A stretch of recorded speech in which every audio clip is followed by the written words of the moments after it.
preserving the voices that shape our community.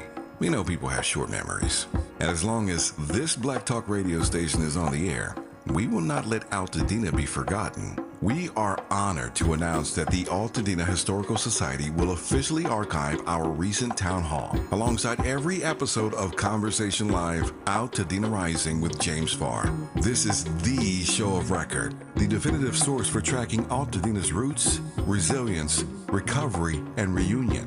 These stories will now live on for students, scholars, researchers, and journalists seeking truth and legacy in the months and years to come.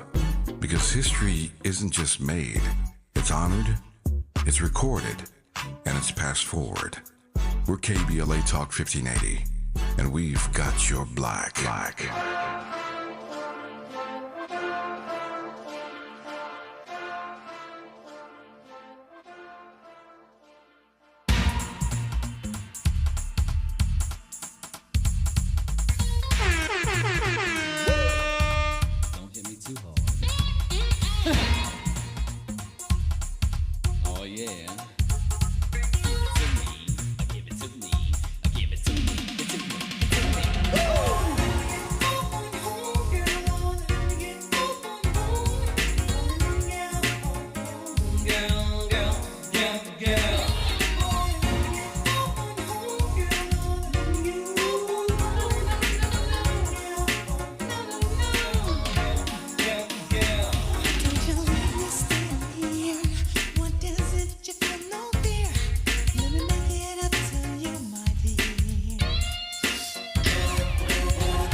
Welcome in. Happy weekend. You are locked in with Jill Munroe on KBLA Talk 1580.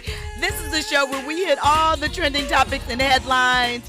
And just like always, we got a little burner going down for you this night, this weekend.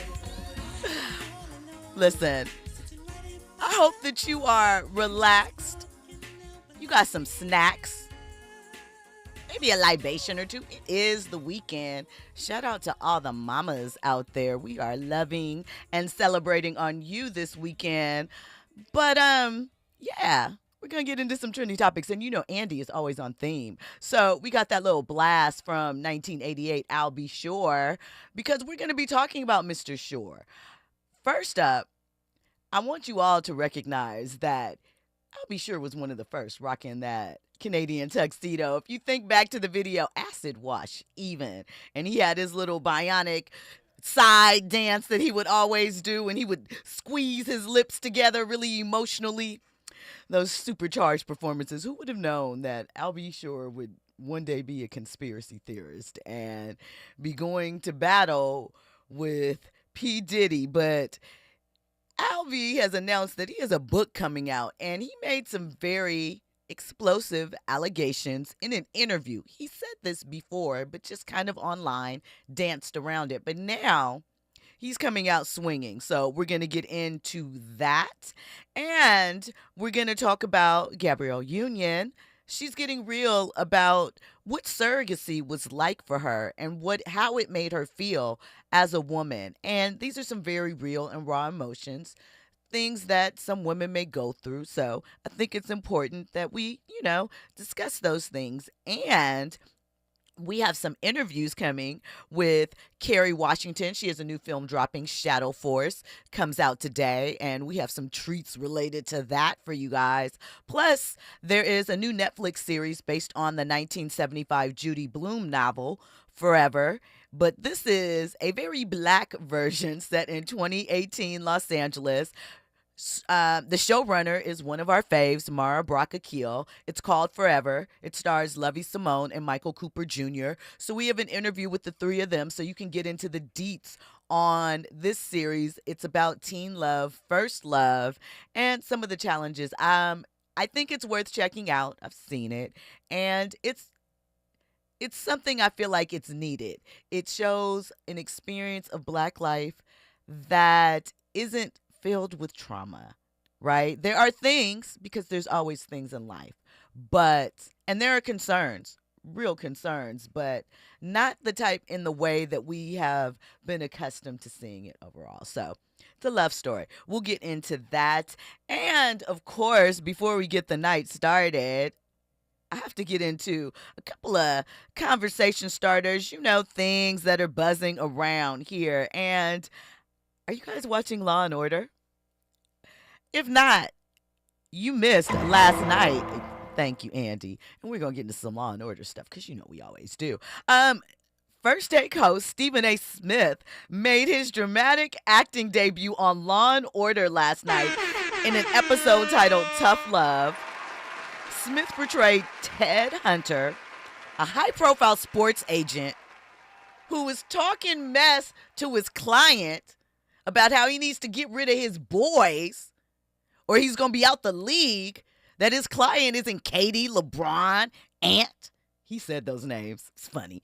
And he ends up murdered. So all you guys that want to see Stephen A. Smith as a corpse, you get to see it. Find that episode. So we know he's been acting on General Hospital for the last few years now. And Stephen A. is serious about the acting thing. He wants to expand out into it. I don't know if you remember back in the day, he had a role in Chris Rock's I Think I Love My Wife, where he was at the table talking about 304s. And it was a little funny bit that if you go back and look it up, you will be dying. I promise you. It's kind of funny. It's kind of classic.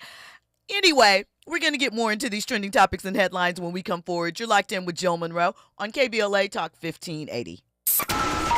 You're riding with Jill Munroe on KBLA Talk 1580. If you missed our KBLA Talk 1580 Town Hall, the Altadena Eden Fire, 100 Days and Counting, you missed an evening of reverence, reflection, and reality. You got to live in the reality because this is it. Every day. You wake up, is this my life? Don't stay in denial, because yes, it is. Don't stay in bargaining, where you're praying for a miracle, and if it wouldn't have happened, then this is what I would have done. It did. Our panel participants kept it real. Really real. I think, number one, it's amazing to me how we ignore systemic racism in our community, and as a people, we've apologized for so much, but when will we stop apologizing for what we have paid for? Because the truth of the matter is we paid for this. You can always count on KBLA Talk 1580 to give it to you straight, no chaser. When you love folk, you tell them the truth. Seeking the truth, speaking the truth. We're KBLA Talk 1580, and we don't black down. Thanks for calling Discover. This is Nia. Hi, Nia. It's Jennifer. Did you know that Discover automatically doubles all the cash back you've earned at the end of your first year? Yeah, I work here. Okay. I was just double checking. Get it? Because Discover automatically doubles all the cash back you've earned at the end of your first year? Oh, you get me, Nia. You could say that I double get you. I guess we've taken it too far. You earn, we match. Discover Cashback Match. See terms at discover.com/creditcard. Small businesses are the heart of America. But you don't have to go it alone. As the nation's largest nonprofit resource of expert business mentoring, SCORE has helped millions of entrepreneurs build their businesses for free. Get the connections, education, and guidance you need with SCORE. We're ready to help. Find a mentor today at score.org.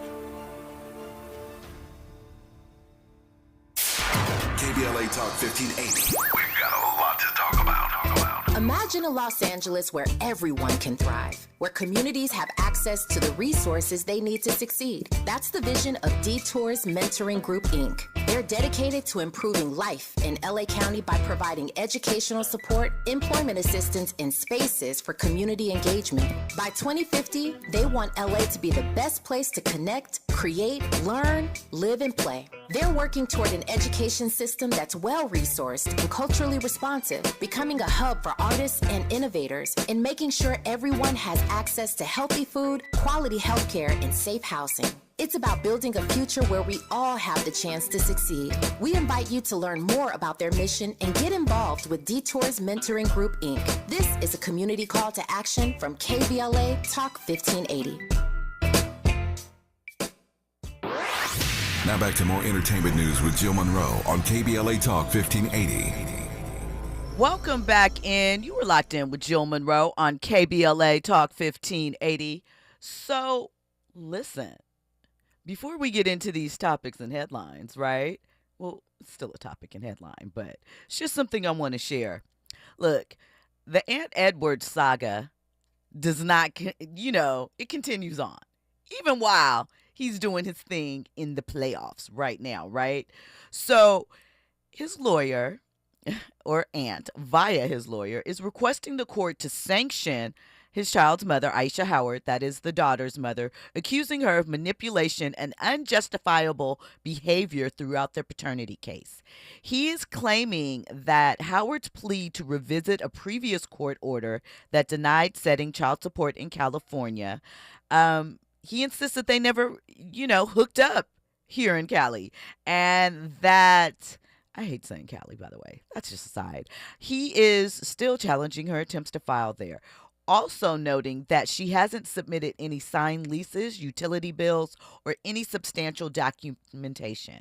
He's also saying that her actions are part of a planned financial decision, even calling her out as she utilized an ovulation tracker, right?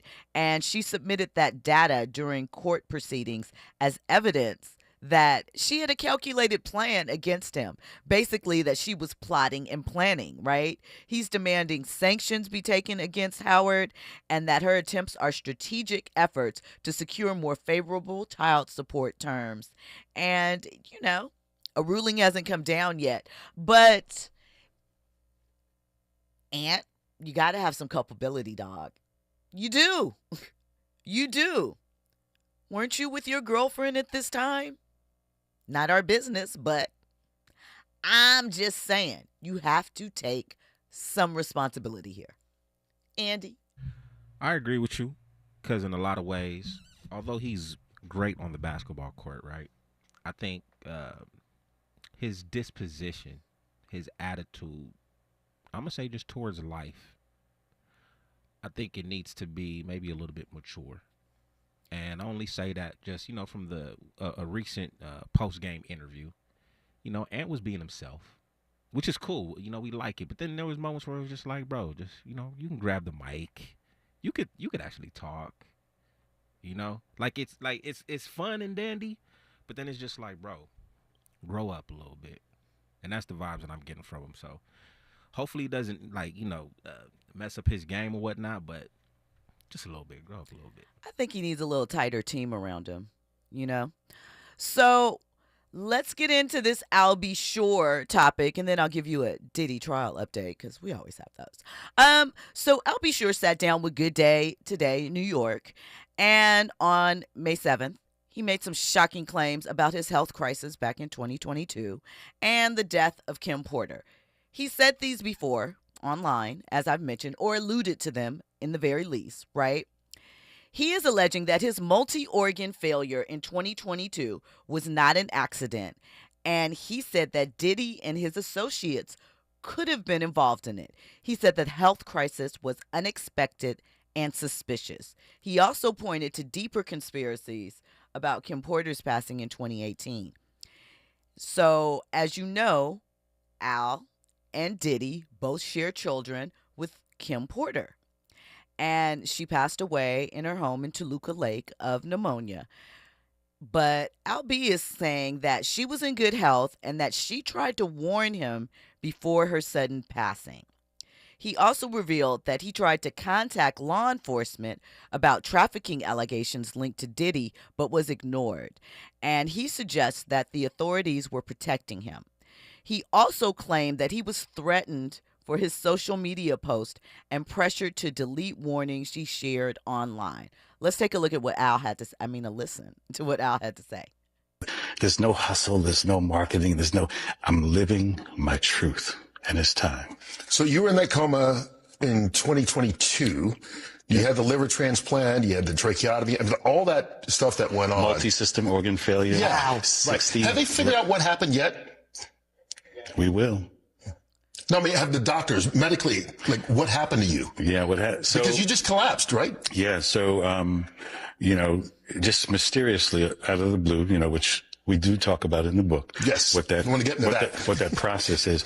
But so it's been quite a journey. And as I said, even as it relates to writing the book, I went through almost, more than a decade of being scrutinized and clowned by law enforcement, them telling me, you need some help. Sex trafficking? Really?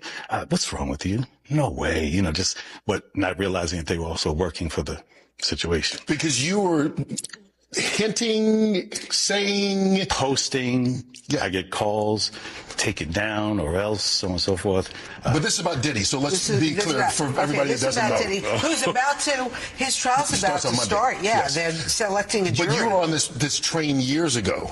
Yes, many, many years ago. I posted some information that was, basically trying to save my life. And thank goodness to my ex, the wonderful Kim Porter, the late Kim Porter, who, kind of warned me all along the way to, just kind of watch your back, so on and so forth. And I didn't understand why. Because of Diddy. Basically. Do you believe that she died of pneumonia? Absolutely not. Why? What evidence do you have? She was in the best of health. We just saw each other prior to her passing. We were actually celebrating our son's new Netflix Christmas special, and she was doing just fine. In fact, we were all at the event together at Netflix in the lobby. Sean, myself, the children, all having a great time. And I'm, grabbing Sean like, what? And she's in the back going, stop, So it was a really festive opportunity just for all of us to be together, because it's nothing like the circus that's out here. So it was a lot of the stuff, came to surprise, but a lot of the stuff will be revealed and that's why I thought it would be a good idea to finally tell my story. Every network came to me, participate and so on and so, but I said, listen, I have no interest in speaking about another man. But you are in the book. Yeah, right. But this, I will speak about where our paths cross and what's most relevant, and something I've been trying to say for many, many years. And unfortunately, Roseanne, even with Sean being incarcerated, that's not a celebration. There's no celebration in it. First and foremost, there's way too much collateral damage, and in many, many ways. Many people's lives are affected. And in fact, a genre of music that I grew up in is ruined right now. You're blaming Diddy for that? I'm blaming this entire industry and the way it's gone. And, there's no one person that's in charge, but this level and this magnitude of a story of detriment, of diabolical, just heinous, whatever's really going on. It's unfortunate. Is Diddy suing you or threatening to sue you? No. No? I have the truth. But one thing is, you have volunteered to testify at the trial, correct? Not as of yet. Actually, I was subpoenaed. Okay. So my attorneys worked something out. So I believe when the time is right, I'm going to discuss it with my attorneys. But you're willing to? Oh, absolutely. Absolutely, I am. And again, there's no, like I said, this is not marketing for me. I'm living this life. And the only reason I wanted to tell the story, Kurt, was very specifically because I was ignored. There was the most expensive PR campaign against me to shut me down. If you actually knew what they did to me, there was a bounty on my head. There was a bunch of stuff. So do you think specifically then that Sean Diddy Combs or people affiliated with him did something to you that caused you to have multi-organ failure? I believe this to be the case, yes. Absolutely. Wow. My first time saying it. Are you concerned that he still has power outside of incarceration? Remember, I'm the only one who spoke up, and I'm the only one left alive. So Al said a lot there. A lot. Now, there are some things that should be noted, right? He was dropping his interactions with Kim. They weren't texts, they were DMs.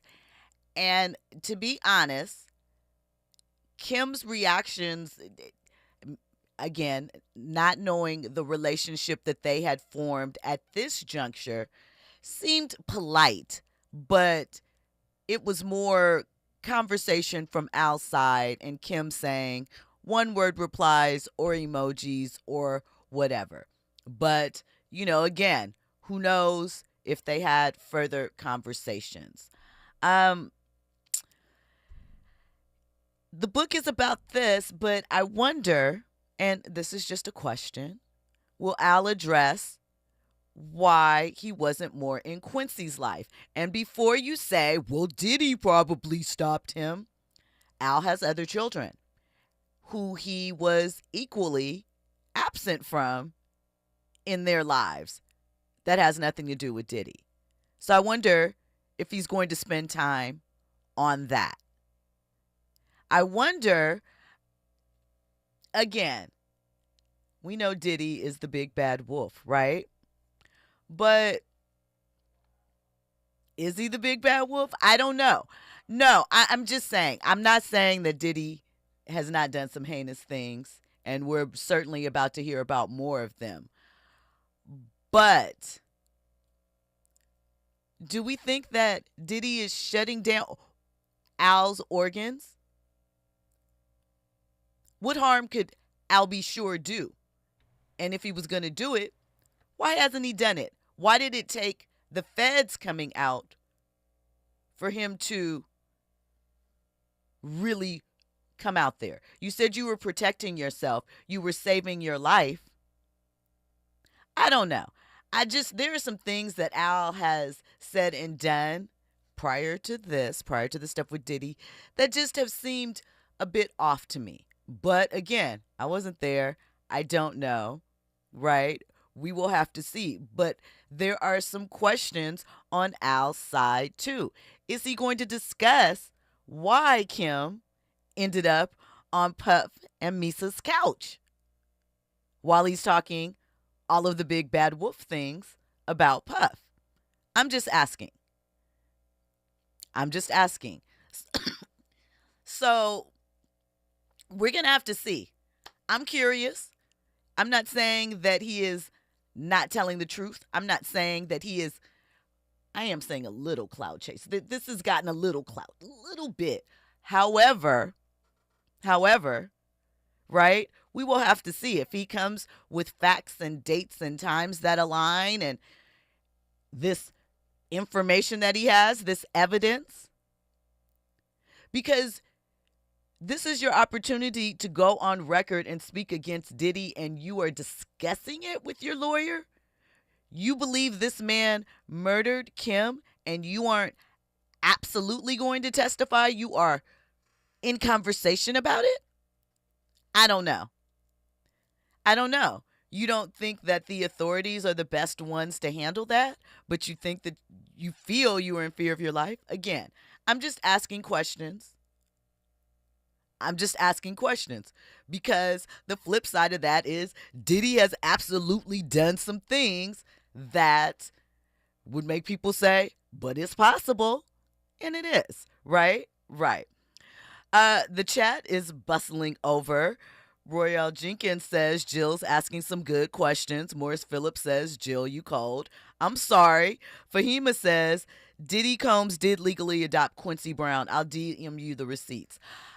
As far as I'm aware, and Fahima's going to DM you the receipts, it was not a legal adoption, hence why his name is not Quincy Combs. It is Quincy Brown. I don't know. But what I will say, outside of all of this, for what it's worth, I do appreciate how he stepped up for Quincy as a young man. He never called him his stepson, from what I can tell, and we don't know, good, bad, or indifferent, what that means. He never treated Quincy like an outsider, right? Quincy has been 10 toes down as a man for his younger siblings, his two sisters. He obviously is Kim's oldest, Diddy's oldest, if we're, being familial and not literal. And he's the one that has stepped up the most. But he also is not in the foolishness and named in the foolishness like Justin and Christian are. So just some things to note. Andy? So him being absent as a father, do you think that kind of maybe discredits anything that he has to say in regards to the whole Diddy situation? Because that seems like a separate situation. I could be wrong. I mean, I see the connection, but you think that your son, and you said you've known this for years, right? Not just Kim, was in a situation with an abusive, powerful man, and you didn't make attempts to go get your son? probably was scared himself.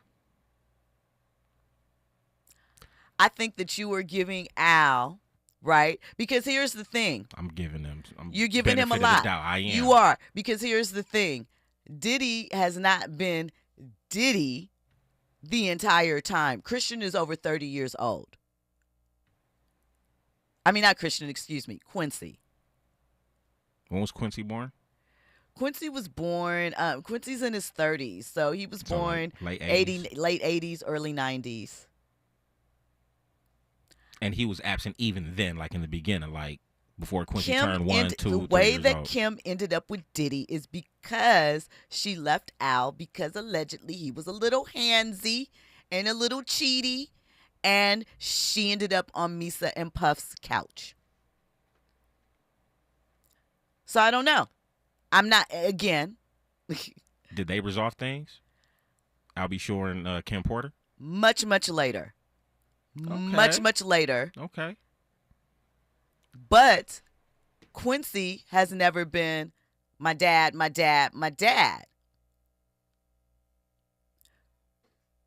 I'm just saying, I don't know. Hey, check this out. 4 queens, 4 legends, 1 stage, the Kia Forum, Mother's Day, Shaka, Patty, Gladys, Stephanie Mills. We have 2 pairs of tickets, right? Yes, 2 pairs of tickets. 800-920-1580. Light us up. Come on. Hit us up. When we come forward, we'll have more trending topics and headlines. You're locked in with Jill Munroe on KBLA Talk 1580.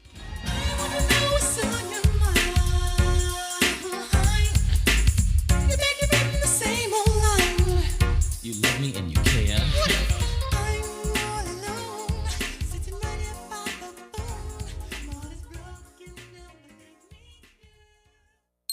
You're in the know with Jill Munroe on KBLA Talk 1580. I'm Bree Wood with BIN News Now.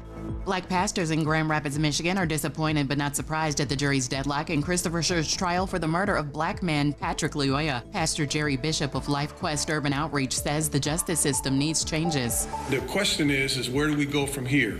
There would have been no victory regardless of the outcome. Our city is fractured. Bishop called for justice system reforms, including police training and mental health investments. President Trump is considering raising income taxes on wealthy Americans to fund the 2017 tax breaks set to expire next year. Congress is debating a budget package to extend those tax breaks.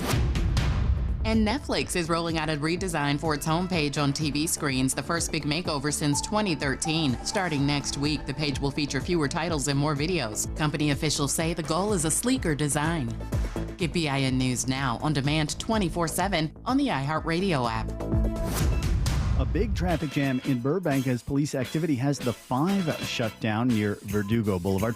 All traffic currently stopped on the southbound 5. The closure is starting at Burbank Boulevard. They're going to be holding traffic there for the situation. If you can get off at Victory or Hollywood Way, that may be your best bet. So southbound traffic right now stopped back to about Hollywood Way. Northbound traffic is being diverted around the incident at Olive, so you are able to squeak by, but it will be slow. Right now, there are young people across the world facing a tough choice. Continue their dream of education or drop out to help their family put food on the table. You can help change their future in a single moment. See how far your support can go at unbound.org. Is this the time? This is the KBLA Sports Minute with Ray Richardson. The Golden State Warriors are already trying to survive the NBA playoffs without Steph Curry because of a hamstring injury. Now they're in jeopardy of losing Draymond Green because of his temper and lack of self-control. Green has 5 technical fouls in Golden State's 9 playoff games. 2 more will cost him a 1-game suspension in the playoffs. When Golden State and Minnesota meet up for Game 3 Saturday in the Western Conference semifinals, the number one thing on every everybody's mind will be, can Green maintain his composure? Golden State and Minnesota are tied at 1-1 in the best of 7. Shedeur Sanders will be wearing a different jersey number when he starts minicamp activities with the Cleveland Browns. Sanders will wear number 12, a possible tribute to his mentor, Tom Brady. Sanders wore number 2 in college at Jackson State and Colorado. No debates, no speculation, just the info you need. That's your KBLA Sports Minute. I'm Ray Richardson. More news, opinions, and conversation when we come forward on KBLA Talk 1580. When the flames subside, who ensures that the stories endure? At KBLA Talk 1580, we're committed to preserving the voices that shape our community. We know people have short memories, and as long as this Black Talk radio station is on the air, we will not let Altadena be forgotten. We are honored to announce that the Altadena Historical Society will officially archive our recent town hall alongside every episode of Conversation Live Altadena Rising with James Farr. This is the show of record, the definitive source for tracking Altadena's roots, resilience, recovery, and reunion. These stories will now live on for students, scholars, researchers, and journalists seeking truth and legacy in the months and years to come. Because history isn't just made, it's honored, it's recorded, and it's passed forward. We're KBLA Talk 1580, and we've got your black.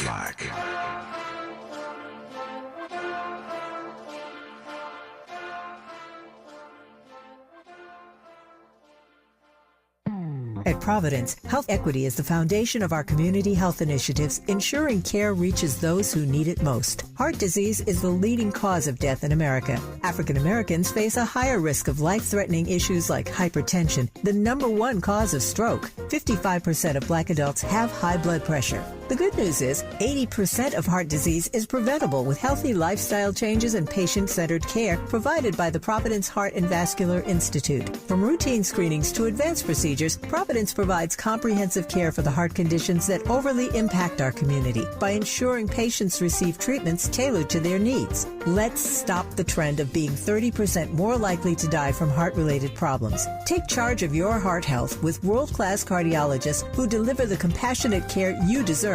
Visit providence.org/SoCalHeart. That's providence.org/SoCalHeart to request an appointment. KBLA Talk 1580. We've got a lot to talk about. KBLA Talk 1580 reminds you that we keep us safe. The Live Your Life organization mentors young women, helping them break negative mindsets and see beyond their surroundings. Through career exposure and hands-on training, they're encouraged to think big, stay focused, and make positive choices. Founded by Nikisha Mama Boo Smith, who transformed her life to become a community leader. Live Your Life is changing lives, but they need your help. They're raising funds to keep their new building open and expand their programs. Your donations will support food, clothes, hygiene products, and holiday giveaways. Visit liveyourlife32.com. That's LIVEYOLIFE32.com to help today. This is a community call to action from KBLA Talk 1580. You're listening to Jill Munroe on KBLA Talk 1580. Oh, jam, Teddy jam for me.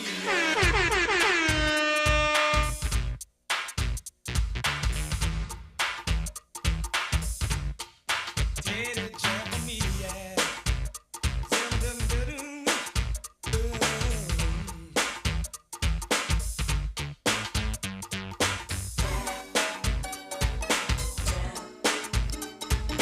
Welcome back in. You are locked in with Jill Munroe on KBLA Talk 1580. And shout out to 88, because that's when this album dropped. Since we on that Al B. Shore guy, you know, taking it back to 88. Summer of 88, I feel like was really good.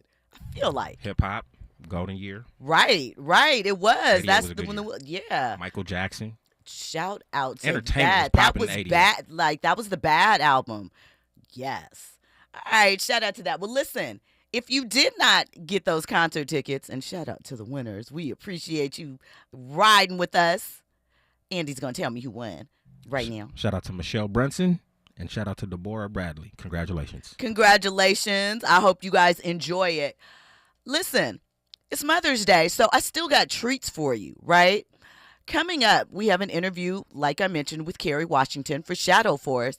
And I have 2 pairs of tickets to give away for that. So go ahead and light up the lines, and we're going to get you those. Now, let me get into these trending topics before that happens. So Gabrielle Union, we know that she has her daughter, Kavia James. She was conceived via surrogate, right? And Gabby is opening up about the challenges she faced using a surrogate to welcome her daughter into the world. She revealed that it felt like public failure for her as a woman, describing it as a mind screw. That's my word, not hers. And she said it felt like watching someone else carry her child, as mentally taxing as it was. She equated it to a cuck situation. Now, go ahead and Google that. I can't really get into that on these FCC airwaves, but I thought it was quite an interesting way to describe it. But she is talking about the very real fact of not feeling whole as a woman because she wasn't able to bring forth a child in this manner and dealing with that. She admits that she'll never have peace with it, despite her gratitude for her surrogate. And she described it as a deeply emotional journey that still brings her some pain. So, you know, she also shared how excited she is that Zaya Wade is going to college this fall, calling it bittersweet, but, you know, seeing the evolution and her stepping up in the process.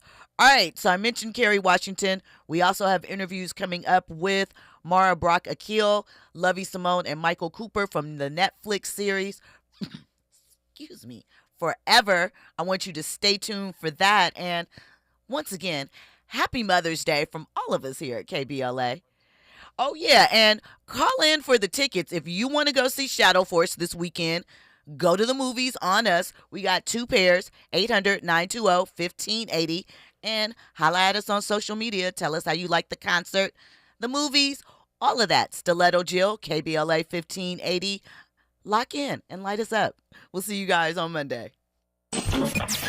Are you ready for the hottest entertainment scoop in Los Angeles? She's bringing you exclusive interviews with today's biggest stars, behind-the-scenes Hollywood insights, and all the entertainment news you need to know. She's breaking down what's trending, what's ending, and what's just beginning in the world of entertainment. You're riding with Jill Munroe on KBLA Talk 1580. KBLA Talk 1580. We've got a lot to talk about. KBLA Talk 1580, connecting you with services and solutions. The Autopsy Initiative provides a second autopsy free of charge for victims' families who have lost their loved ones due to a police-related death. The services offered through the initiative include the completion of a second autopsy, disclosure of preliminary findings, and a final autopsy report.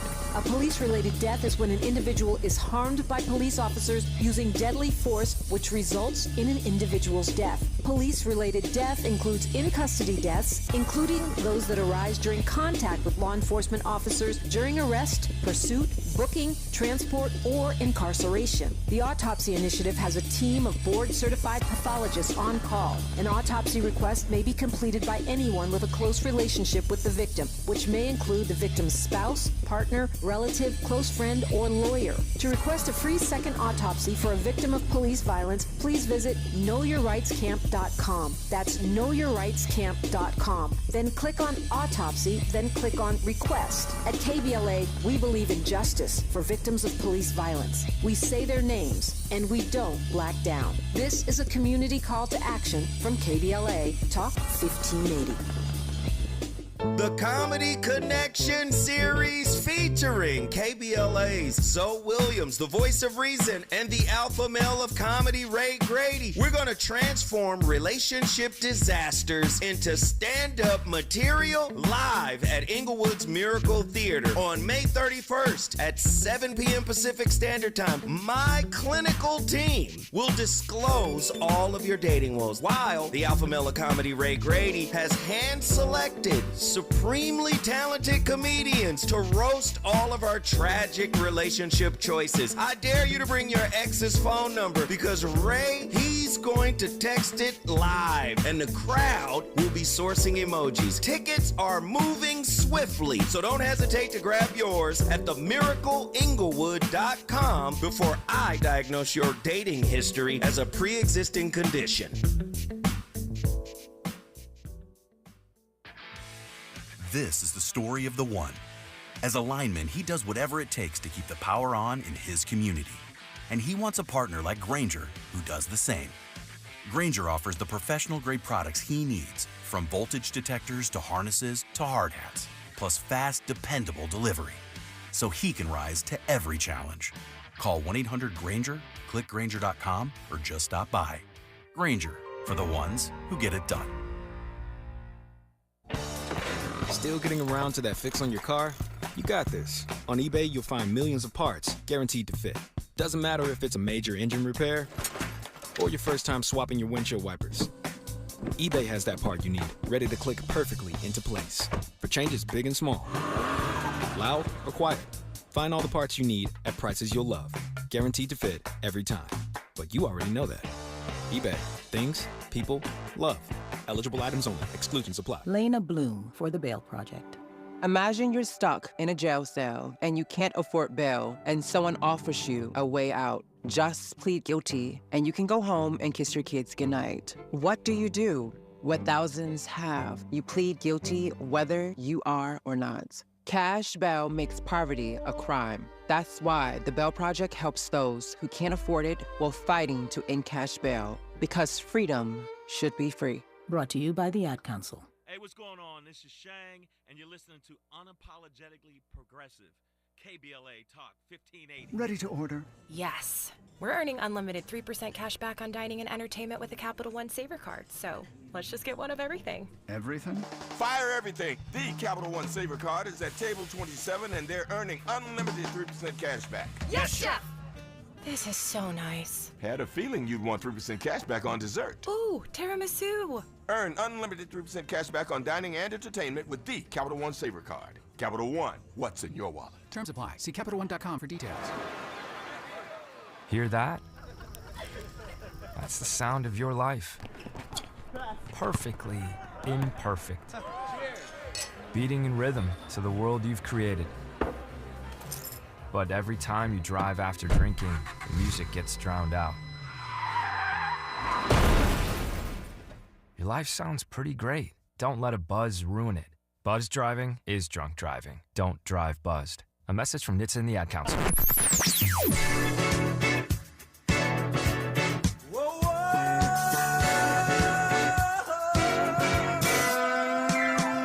This is KBLA Talk 1580.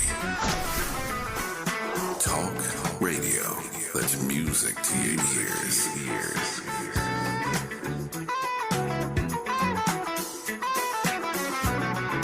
We're unapologetically progressive. KBLA Talk 1580. Now back to more entertainment news with Jill Munroe on KBLA Talk 1580.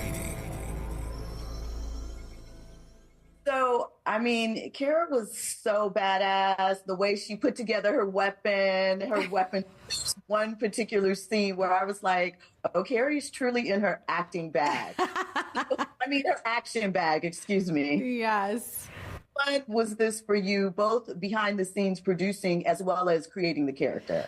I love that you brought that up because it seems like such a simple, tiny moment in the film, putting that weapon together. But the amount of hours that I practiced weapons training to be able to put that gun together and take it apart, people wouldn't believe how much time it takes to really be able to do that without even looking at it. Like, do it as if you've done it 100 times. You kind of have to do it 100 times to do it as if you've done it 100 times. So it was really fun for me to just dive into this new world of weapons training and action and just throw myself into it with as much commitment and fearlessness as possible.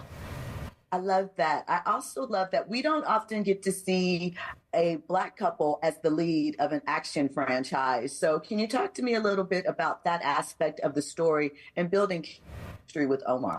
So I always feel like chemistry to me is often rooted in respect and admiration. And I just could not respect and admire Omar more. I've been a fan of his for so long, and I was grateful that it was mutual. When I asked him to do the film, I didn't want to go the traditional agent route because I really wanted to talk to him directly. So, but we're not friends, or we weren't. We are now, but we weren't friends. And so with my husband's permission, I just slid into Omar's DMs on Instagram and was like, hey, I have this project. Are you interested? And then I sat by my phone like a teenager waiting for him to respond. And he did. And he wanted to read it and he loved it. And I think, like you said, he got it right away that this was an opportunity to tell a story. Yes, it's a big, splashy action adventure, but it's really a story about family and love and this Black couple that love each other and their child so much that they will go to the ends of the earth to protect each other. And it's really powerful, especially his scenes with Jaleel, who steals the whole movie. Jaleel is so adorable and talented. But to see Black fatherhood celebrated in that way is so beautiful. And I don't think we get to see that enough. Dads who are like, yes, fierce and fearless and powerful, but also vulnerable and emotionally present. And I know so many dads like that. And so I love seeing a dad like that on screen. I did too. Okay, last question and wrapping up. If there was a group chat with Olivia, Mia, and Kira, what would be the drama that brought them there, and who is leading that conversation? Oh my God, Olivia, Kira, and Mia. I mean, I feel like it would be some situation that Mia got herself in. I feel like maybe Mia is like the long-lost sister of Kira, and they come to Olivia with a problem that they can't solve on their own. I love that. That is amazing. Thank you so much for your time. So this isn't just your average teenage love story. It's first love, first everything. Yes. So when you got the script and you were going through their relationships, what aspect were you excited about portraying on screen? And I'll start with you, Lovie. I was excited about playing like a kind of like a fly girl with like issues, because you don't usually see like the confidence with, okay, hold on. You don't usually see like a character who's like in themselves but like appears to be confident and like knowing what they want. You usually see like the opposite. So it was fun to play a character who kind of came in the room and was a bit shy but had this presence to her even still, and like knowing what was behind that, and just so much layered textures behind her character. So I just loved playing that because she really was like so much more than just like the amazing hair and the looks and everything. I love that there was so much more to Keisha, and she was looking for that, and how she found that through, Justin. And what about you, Justin? For me, Justin is such a different type of guy, and to be able to play him, there was something specific that Mara wrote in the story where he has one foot in confidence and the other foot in insecurity, and that counterpoint felt just real, and that's what we all kind of go through. Some days are good days, some days are bad days, and so to be able to step into something, and if I'm going to be honest, I was afraid. I was like, my guys are going to make fun of me for him because he's such a vulnerable guy, and to have to open myself up like a wound in that way honestly allowed me to heal, just past things. So it was really cool stepping into him. So we go through this journey with them, and first is a familiar theme in so many ways throughout the story, not just with love, but what first of yours did you guys tap into to bring out the characters? I think I would say I tapped into me transferring to a predominantly white school a lot. I do remember a lot of those feelings for me, going to school in Harlem and having to transfer upstate and being like, okay, this is a shift in just like societal everything, like how people are communicating, dressing, all of these things. So I definitely felt that with Keisha. And similar to me, it was the same thing. I didn't go to a private school, but I went to a public school. It was predominantly white, so just trying to find my Keisha in the school, you know what I mean? Yeah. It was, but found her and grateful for it. So I love that. So we love stories from Mara because they take place here in Los Angeles, and they touch so much of teen angst, love, Black love experience. What was your favorite part of showcasing this story between these two? Mine was the fact that the family was involved. A lot of the times in like teen love stories, you don't see like them with their families together and like innocent kind of like fun ways. In this show, you do see that. A lot of times, like when parents are involved, it's like something really serious. But in this case, it'll be like, we were going out to your dad's restaurant, or we were like going over to the Edwards home, or like it was something fun that was like, that made the parents seem not like as villains. That's like they usually are told us. I would have to agree, just piggyback off what she said. I think Mara does a beautiful job at exploring a lot of the characters, even though it's centered around, Justin and Keisha. We do get to meet her mom. We get to meet my mother and my father and the Martha's Vineyard episode. And so I think that exploration and seeing, where these kids came from and how they grew up, it really shapes who they are as people. And then obviously the first love shapes them. And it's a whole journey. Yeah. So in wrapping up, in this DM culture, social media culture, if you could go back in time to 2018 when this film takes place, what advice would you give Keisha and Justin or yourself at that time period? I would say just meet in person, talk in person, connect in person, at least a FaceTime, you know what I mean?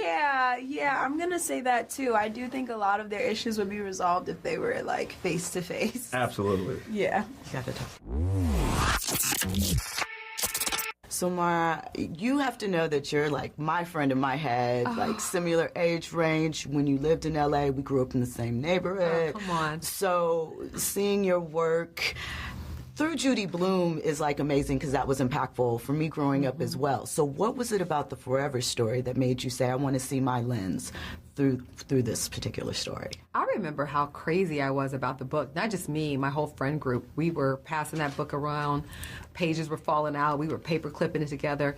That visceral human feeling and excitement, you look for that to translate into any story, right? So I wanted to take that feeling and put it into today's version of that. I wanted to bring that, what we were going through of that time, which I believe is still today. I wanted to bring that to a modern conversation about first love, first time falling in love, all the feelings, first time having sex or considering it, how to make healthy choices so that we can still have a future.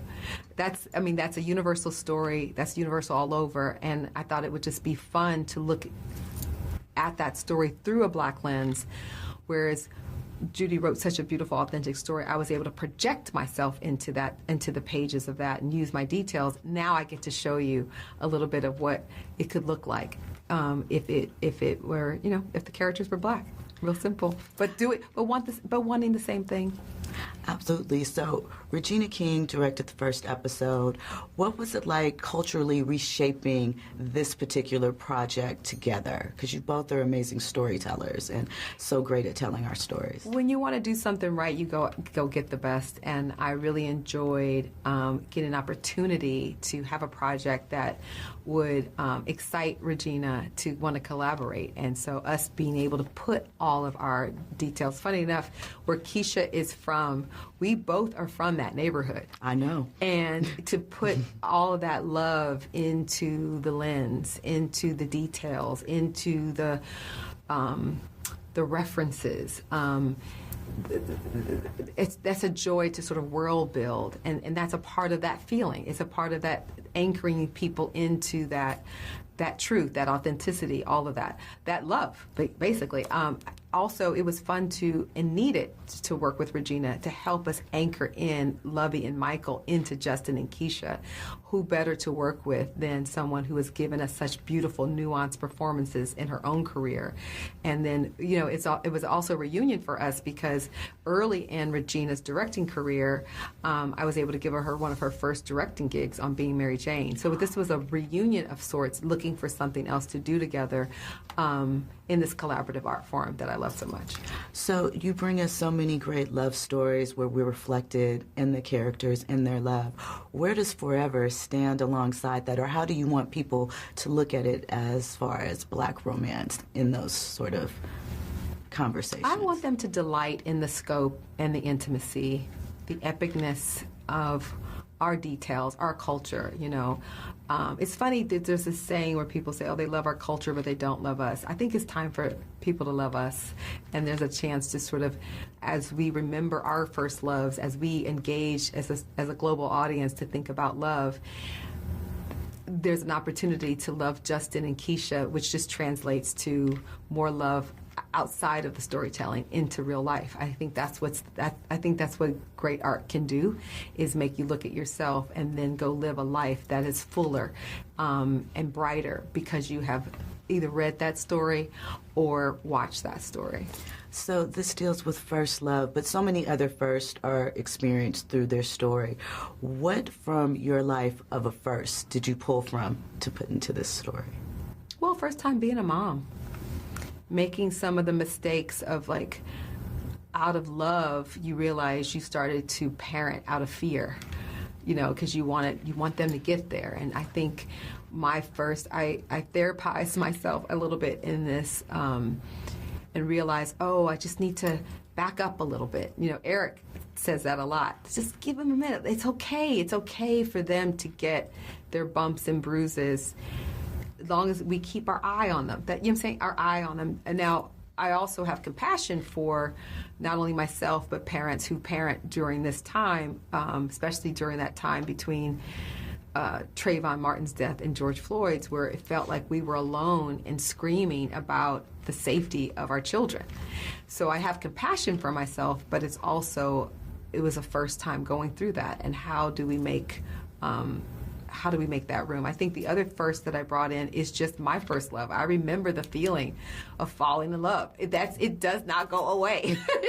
You remember it. It's like, if I just think about my first, I can immediately transport myself, you know, and I can remember the music.